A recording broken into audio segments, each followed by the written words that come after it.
Hi, it's Jeremy. This is Red Means Recording Modular, and today we are looking at the Tobinski Sequencer. That's what it's called. It's called the Sequencer and the Sequencer Expander.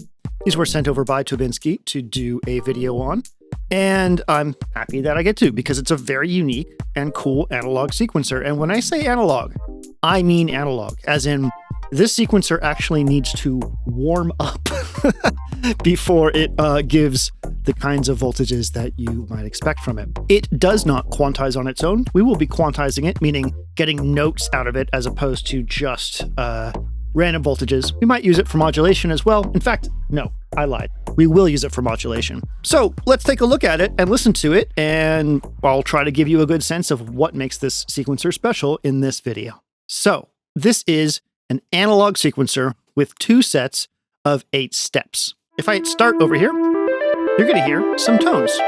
The output of this set of sequences right here, this set of sliders, is going into this Avalon Harmonics CV Mod 8, which is a set of attenuverters and bias offsets.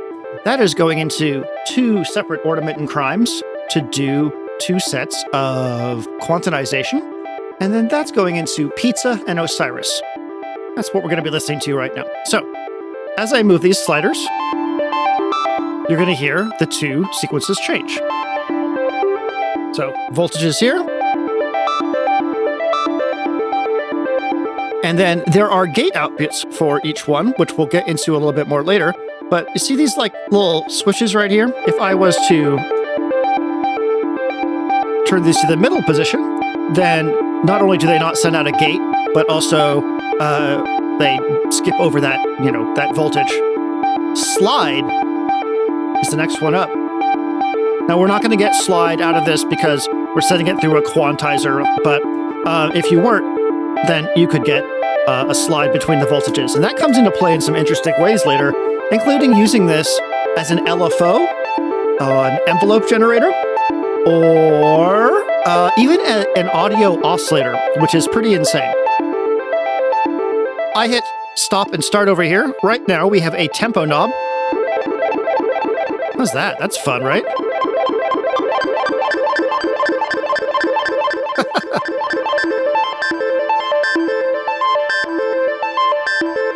It can be clocked. There's a reset in, a start out, a step in, a stop in, and you can even address these with the expander here by putting voltage in and moving through the steps, which we will do later. The reference in is what you would use to clock this.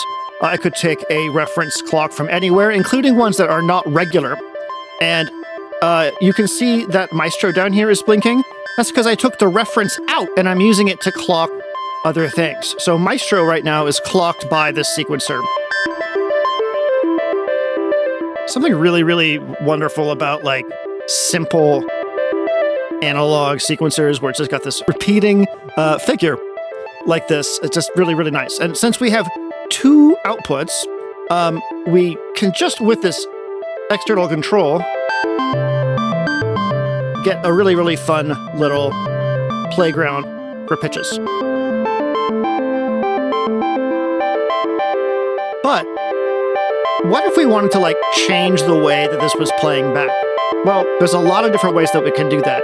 The easiest way to do that is by going over to the sequencer expander here and changing this knob right here, which is sequence order. So that was for 1. Now you can see the LEDs for 1 are kind of jumping around differently.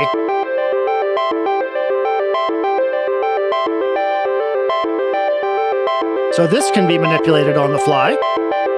Put it back, and now they're both the same. We have this thing called strobe, which can hold. And when strobe is on, the jack underneath it will move through this. So if I was to grab a cable, how about this right here?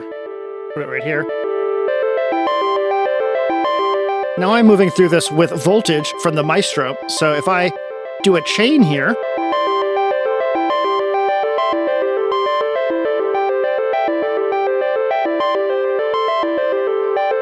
I can actually program like sequences with voltage moving through this. And then if I turn off strobe, and take that out. Now we're back to following the rules. There are loop start and end points right here for each sequencer. So if I take the end and move it, you'll see that I've now created a smaller sequence, and we can go all the way down to 2. There's also a start offset. I love polymeters so damn much.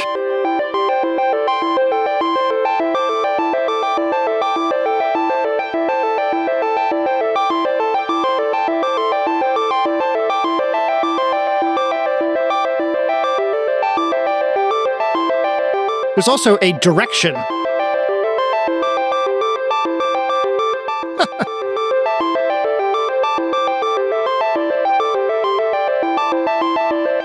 And if that wasn't enough, here, I'm going to hit stop and start again. They're reset back there. If that wasn't enough, then you can actually clock each sequencer differently. So, how could we do that? This output, gate output of the XP32. Can you see that? Okay, good. And I'm going to put it into the reference in right here for 1. And then I'm going to take the gate output for reference, gate output of B here, and put it into 2. And now I have the XP32 set up so that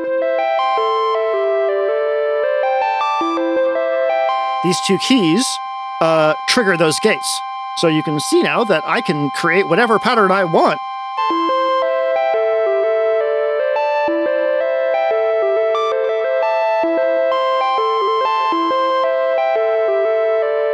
So one of the cool things about the sequencer is the ability to do this external clocking for each sequencer and get slow events and long events. And if I come over to my CV Mod 8 over here and take this and bring it down, actually let's bring this one down.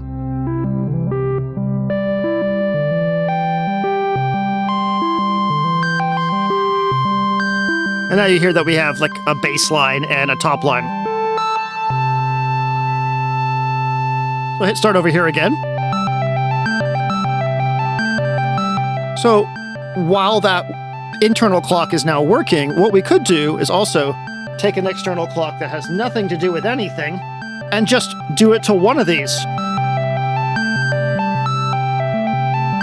So that's coming out of tides. So the other one's still respecting the internal clock.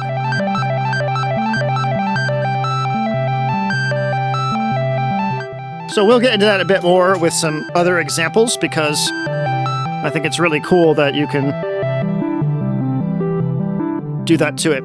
So, 2 banks of faders, 1 and 3. 1 has 1 and 2 outs. It's the same set of sliders, same voltages, but the way that you address them with reference in, meaning the clock in, with the play order, with things like strobe, and what else? Their loop length and stuff like that, means that essentially you have 2 sequencers for each side here.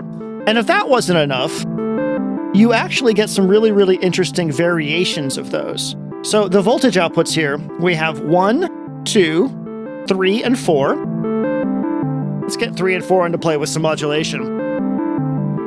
You can hear the modulation slide right there, right?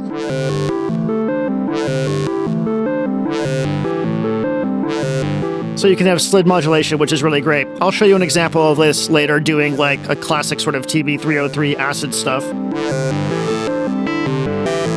And now I can do the same thing as we did to our previous sequence, in that I can change the order of these things.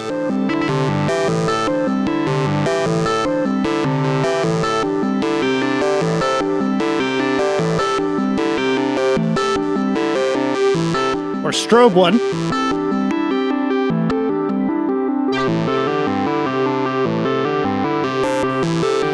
Or loop them in smaller ways.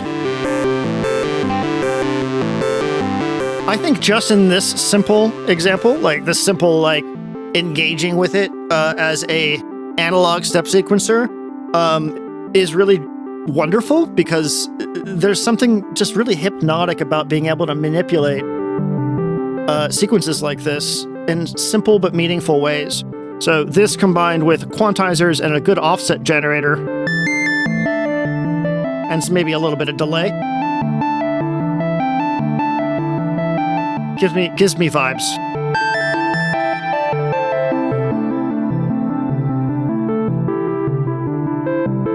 Okay.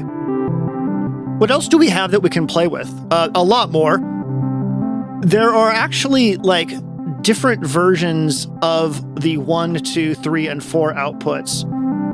What instead of 1 or 2, which are the same values, I use the one that's marked 1 plus 2 out. So that's going to add the 2 together. So let's grab that. That is this one right here.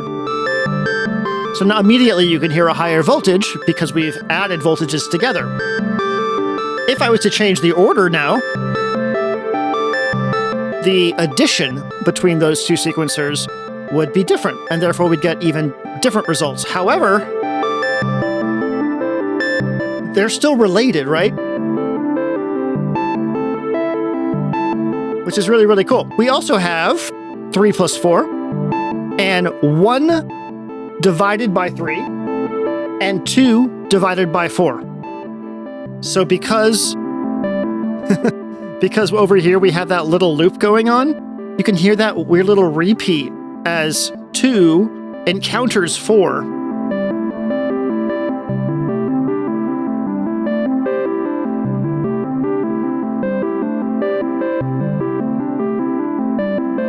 So within the sequencer, there's these wonderful opportunities for related events that build musical systems that you can control in simple ways.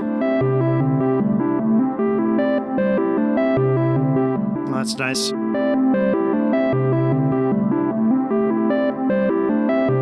And because of the math between them, get all kinds of interesting results. Let's get into what the gates do. Right now, I've just been sending these oscillators out free running. They just like go directly out to the to C legs actually over there. Is it annoying that I'm like kind of in frame? I feel like it's probably annoying. Sorry. I want you to be able to see the big rack here. Let's get these going into a envelope generator that can do specifically sustain. And for that, I think I'll use Quadrax over here. Sometimes this is easy, and sometimes it feels like I'm in hell. Right now, this is hell. Oh no, that cable still looks like shit. Will you forgive me for this mess of wires and me hitting the microphone? Please, God. And now my carpet's switched up. Fucking hate that. So the reason I did this is because we actually have variable gate length out of this. So check this out.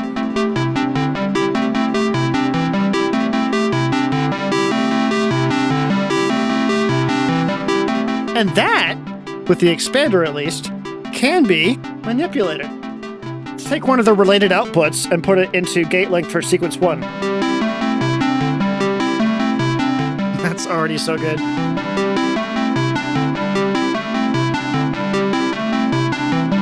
Here's 2. Oh, that's not long enough. My goodness. Really, really like being able to do variable gate length on things. Super, super nice. So this is a case in which if you do have envelope generators that use ADSR, bust them on out, because this friend will do stuff with you. Okay, some other cool things you can do with the expander. On the expander, we have gate length, reset step 1, set loop start, hold step, and loop end, and step order. So all these can be manipulated. One of my favorites is hold step, especially with some form of rhythmic modulation.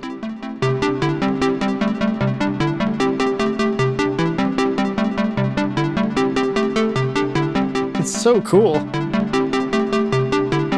So here I'll do it to sequence 2.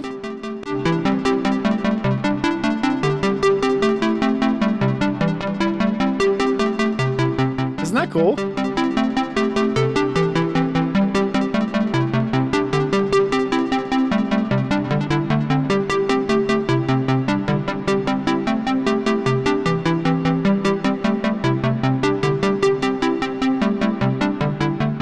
dive into that a bit more. Right now, we're a little hampered by the fact that I have the gate outputs feeding the things that's creating pitches, and it needs to be triggered to create quantized pitches. So we're not going to be able to do any kind of like crazy glissando kind of things. If we were to grab a weird clock for both of these,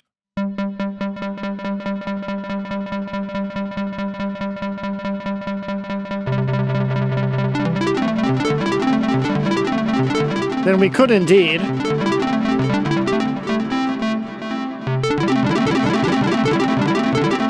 start getting, you know, very glissando kind of things.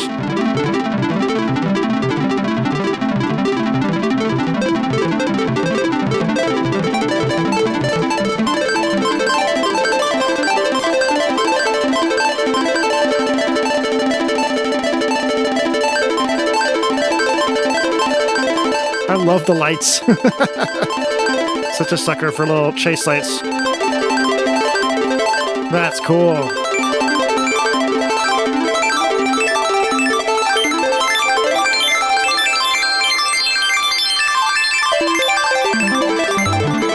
I just love that so much. It's so cool. What if we took that and put it into 3 and 4?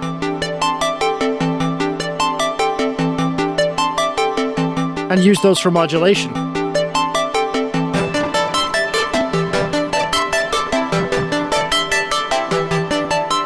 So with slide on, I can change the order of these. You can create basically automation lanes, like slid automation lanes, smooth LFOs. We've essentially created a series of LFOs here. I'll make this more obvious in other patches, but I want you to get your head wrapped around it. And if you were to take these, and instead of just taking 3 and 4 out, but use something that like, use the combination of bank A and bank B.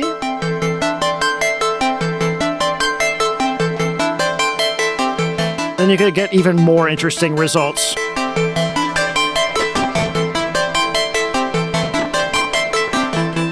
Just so we are clear before we move on, I want to make sure that in this intro section you have a complete understanding of what else might be happening. We do have these 4 end pulse out jacks. And if you notice over here, there's these little LEDs going boop, boop. I can make those change if I mess around with the start and end points for things.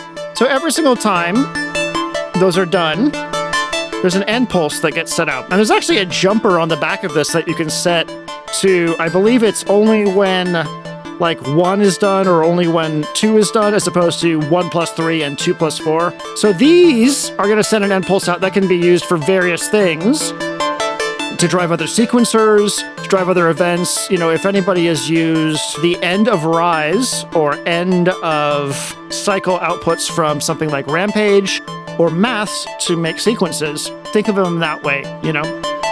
That is an introduction, but hopefully you understand what's going on here. I think we should do some acid next together. Would you like to do some acid? Could take ibuprofen and then do some acid. Let's get something set up that takes advantage of the slides and all that fun stuff and give it a listen.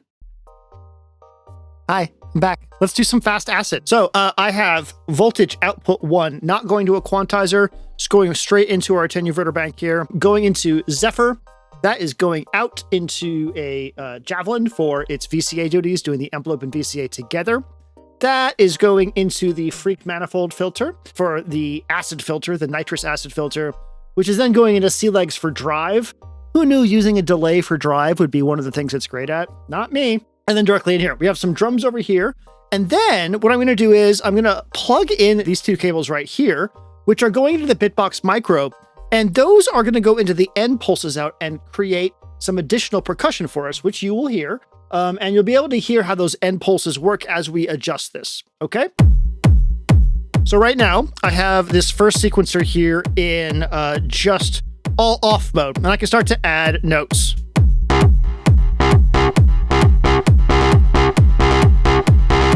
And I can start to add voltages.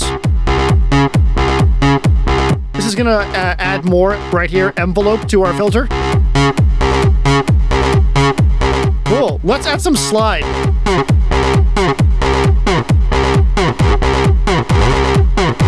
That's great. Cool. So this second channel here, bank B, voltage outputs 3, I have set to the alternate CV inputs for the freak manifold filter. So as I turn these up, we're going to hear additional modulation.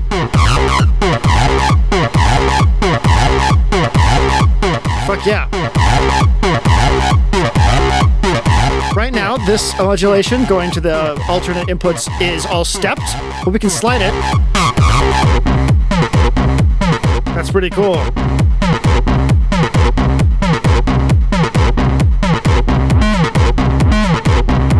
Cool.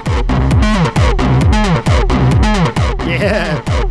So if we come over here now and mess with the groove, so I can take 3, which is doing that extra modulation. Let me change the endpoint of that.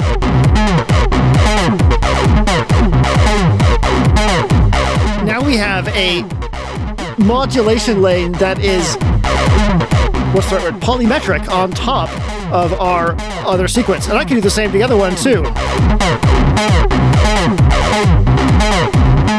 So now our pitch sequence is polymetric to our modulation lane.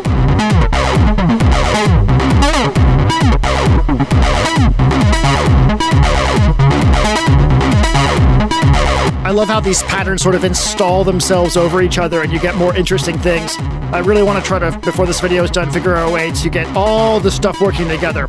Let's get the end pulses going out. So I'm going to take this one, put it into the end pulse for sequencer 3. No, I'm sorry, 4. And I'll take this other one and put it into the end pulse for sequence 2. And now as I adjust those,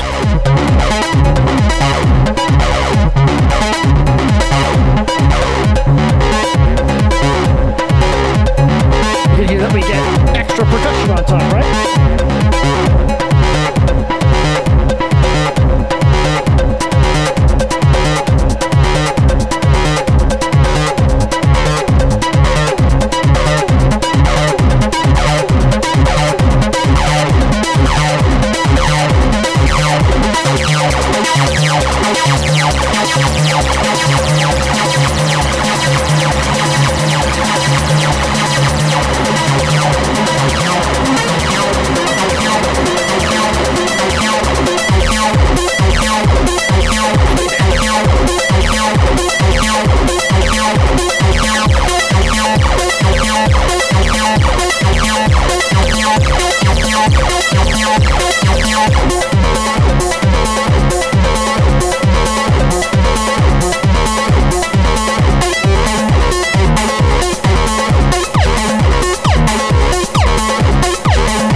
So much fun.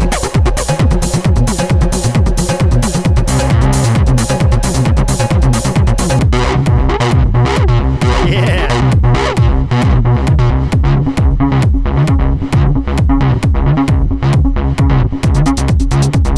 Cool. Okay.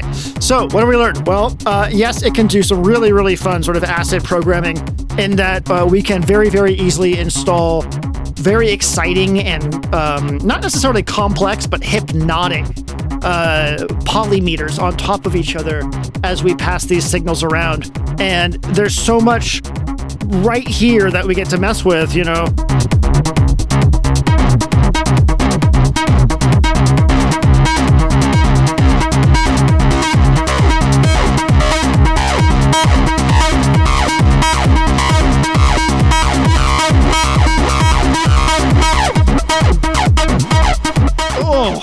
Just with acid like this, there's so much cool little like ways to get those harmonics to pop out.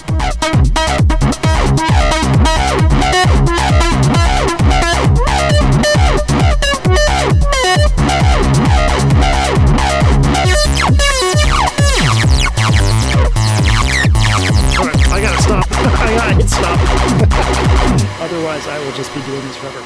So with basically 4 related sequencers, 2 pairs of related sequencers, 4 if you count the voltage outputs that combine the 2 banks in interesting ways, we can create really, really gnarly polymetric, and in some cases polyrhythmic, hypnotic modulation and events that, for acid music at least what we just did right there, acid techno, really, really work well.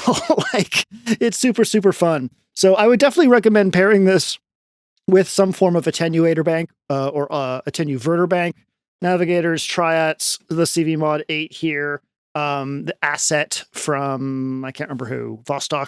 All these are really, really great to have after this so that you can get like a little bit more scale and breadth out of the sequences that come here. I don't know what we're going to next, but I'll tell you as soon as I cut and patch it.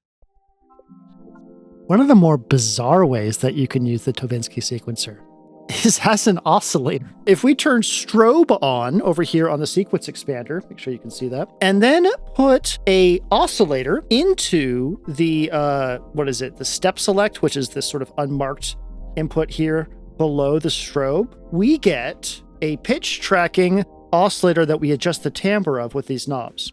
So I have outputs 1 and 3 going into a stereo VCA. I'm going to play our little... That's the sound of the sequencer. I have the T12 Dobos here set up to act as a little keyboard. As I play this, I can adjust the timbre here.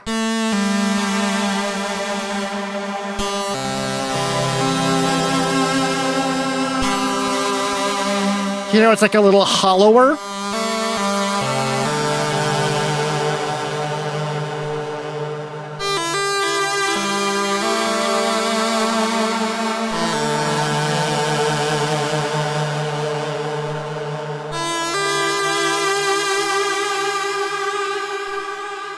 I would like to hear what it sounds like if we take some of the voltage outputs here that are different. So we have 1 plus 2. Let's listen to 1 plus 2. And then we'll listen to 3 plus 4 on the right.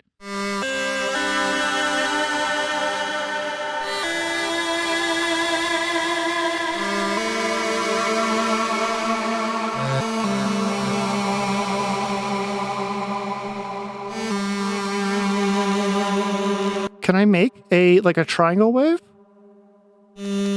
Not really.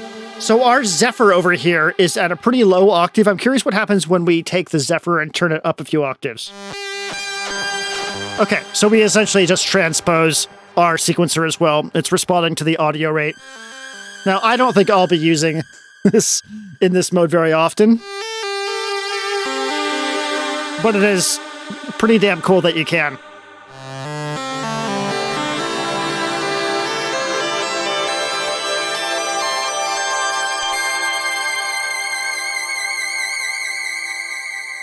Beautiful. I'll see you in the next patch. I keep on looking at the screen to see if I'm doing a weird enough smile, but the camera's over there, so I feel like you keep on thinking I'm looking somewhere off screen. I'm just looking at myself. Well, we're back. Okay, so another thing you can do with this, because we can smooth out our sequences and send them out as just regular voltage, is we can use these as essentially LFOs. So I'm going to hit start over here, and I'm going to start just manipulating these, turning them into little rises and falls like that. And you're going to hear the patch that we have, which is 4 separate oscillators, all getting a different pitch. And now they're getting this smoothed modulation. Now, I'm not sure where those little clicks are coming from, I'll be completely honest. But if we ignore those and just manipulate our loop sizes here, then what we can do is create 4 separate LFOs that fade these individual notes in and out.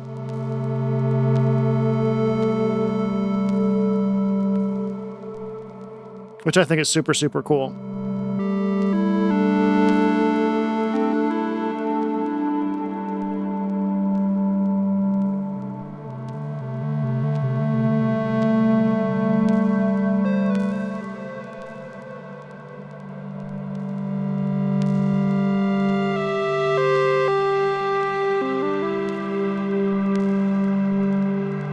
I'm just playing different notes on each one as they go by.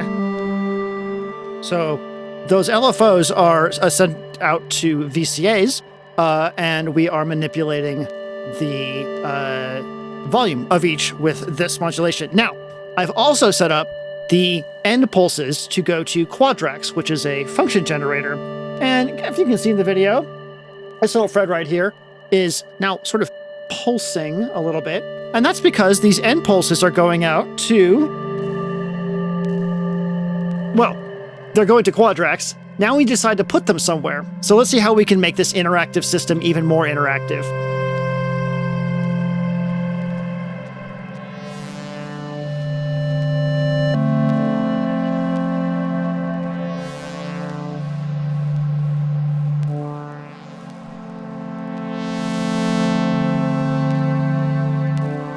That's nice.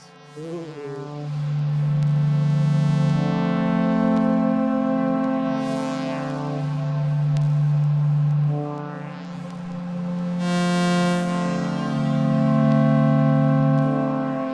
Cool. So there we go. We have now used the end pulses out to drive a second set of envelopes, getting nice smooth modulation there. And we are also getting our interesting stuff here. So I can speed this up and make it weirder.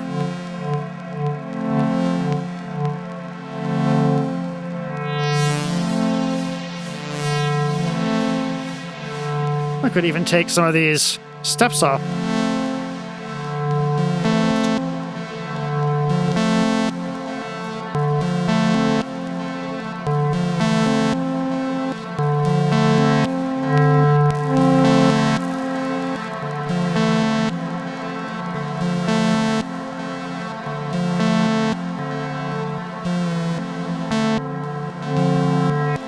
And as I change the step order for each one of these,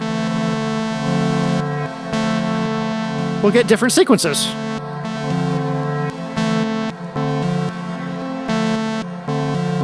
And modulation.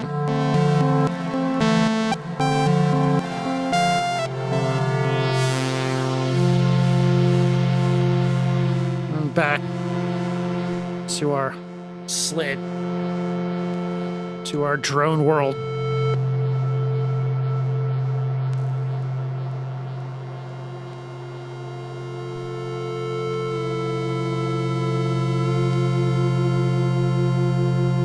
So cool.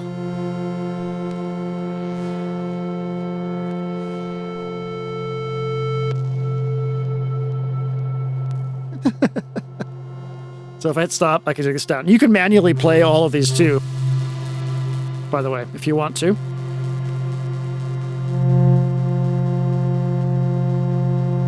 Wherever the thing is, just play.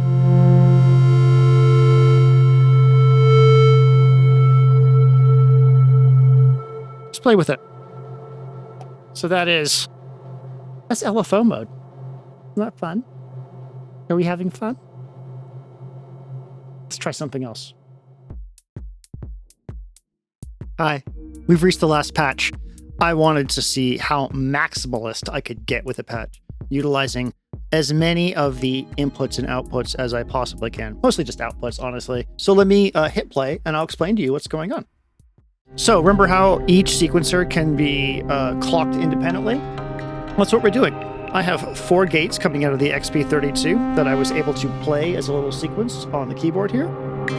And so 1, 2, and 3 are going to ornament and prime via our attenuator here, so we could get like different pitches, ranges. You know, we talked about putting attenu version before our quantizers. And that's what we have going on here. So they are going to the ornament and crime quantizers in folk, which is the scale. And then those are going to surface, rings, and the Laquelic Iteratus Percedo. Surface is going into Databender, into the Dnipro over here. Rings is going into Sea Legs over here. And Laquelic is going into the Freak Manifold Filter and then into Echo Cinematic right over here. All three have a little bit of modulation, courtesy of Quadrax, and also some of the other modulation channels here. They're sending out modulation as well.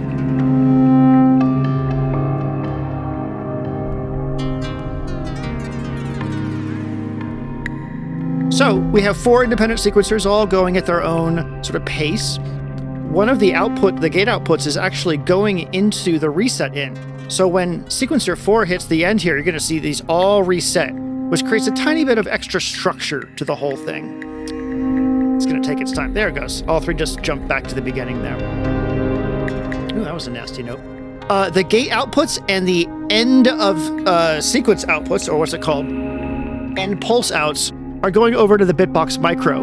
And those are driving some samples. So you can hear some little claves and maybe some like low burst and like some vocals and plucks now and then. Those are all coming from here being sequenced by the some of the gate outputs, but mostly those end of sequence outputs. So every single time one of these sequences reaches the end, you will hear a sample as it returns back to the beginning. Also, I'm using some of the gate outputs, the 1 divided by 3 specifically, to do our clavos over there, our claves. And you can hear that every now and then we have that tick tick. There's actually 2 claves.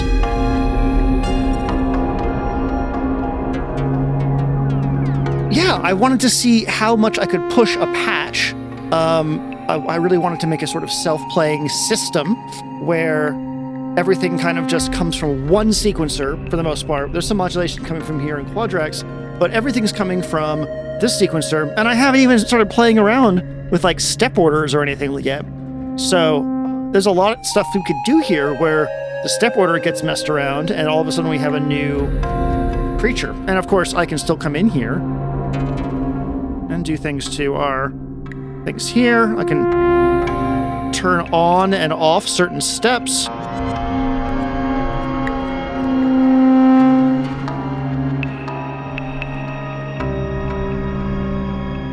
You can hear a little bit of modulation on the Dnipro delay. That's what that squiddly little is. I thought it was just kind of a cool sound in the background. Cool. So, that is the Tobinski sequencer. I'm going to play us out with this